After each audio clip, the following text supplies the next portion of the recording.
NTV time, जनता की बात जनता के साथ। कानपुर शहर में स्मार्ट सिटी योजना के तहत पैनिक बॉक्स लगाए गए।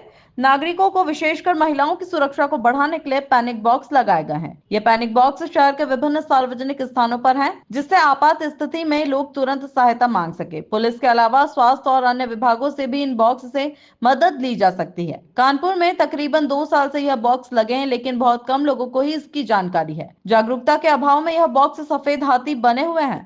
कानपुर में बड़े जोर शोर से पहले 32 स्थान में और फिर 18 अन्य स्थानों में कुल मिलाकर 50 स्थान में पैनिक बॉक्स लगाए गए। जिन स्थानों पर यह बॉक्स लगाए गए उनकी सूची भी सार्वजनिक की गई, लेकिन लोगों को इन बॉक्स के उपयोग के लिए जागरूक नहीं किया गया। यहां तक कि बॉक्स के ऊपर भी इसके उपयोग के बारे में कुछ नहीं लिखा गया। SOS बॉक्स, इमरजेंसी लिखे बॉक्स का उपयोग लोगों को नहीं पता। लोग तो यह भी नहीं जानते हैं कि यह बॉक्स किस काम के लिए लगे हैं। ऐसे में लोग इसका उपयोग कैसे कर सकते हैं? स्थानीय प्रशासन या स्मार्ट सिटी प्राधिकरण द्वारा इन बॉक्स के उपयोग और स्थान के बारे में पर्याप्त प्रचार नहीं किया गया। आम नागरिकों को इनके उपयोग की विधि या महत्व के बारे में नहीं बताया गया। कानपुर में स्मार्ट सिटी मिशन के तहत कमांड एंड कंट्रोल सेंटर की स्थापना की गई है, जो शहर की सुरक्षा और यातायात प्रबंधन को नियंत्रित करता है। पैनिक बॉक्स इस सिस्टम का हिस्सा है। NTV टाइम के लिए विशाल सैनी की खास रिपोर्ट। सर, इमरजेंसी बॉक्स कितने चौराहों पर लगे, किस तरह से वर्क करते हैं? Emergency box Kanpur smart city के परियोजना के अंतर्गत 50 जगहों पे लगाए गए थे।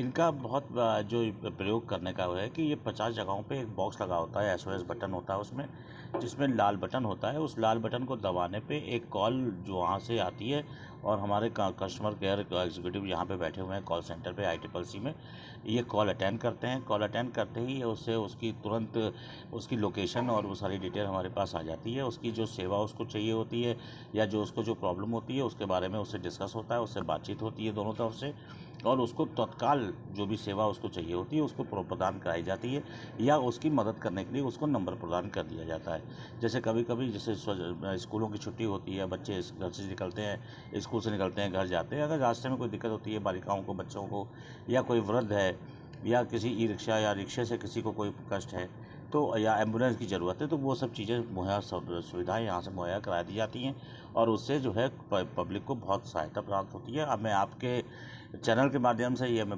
अवेयरनेस करना चाहता हूँ कि ज़्यादा से ज़्यादा लोग इसका प्रयोग करें। 50 जगहों पे लगे हुए हैं। नेटवर्क काम ना कर रहा हो, मोबाइल ना काम कर रहा हो, तो इन बटनों का जाके प्रयोग करें और यहाँ से आपको तुरंत सहायता प्राप्त करा दी जाएगी। धन्यवाद।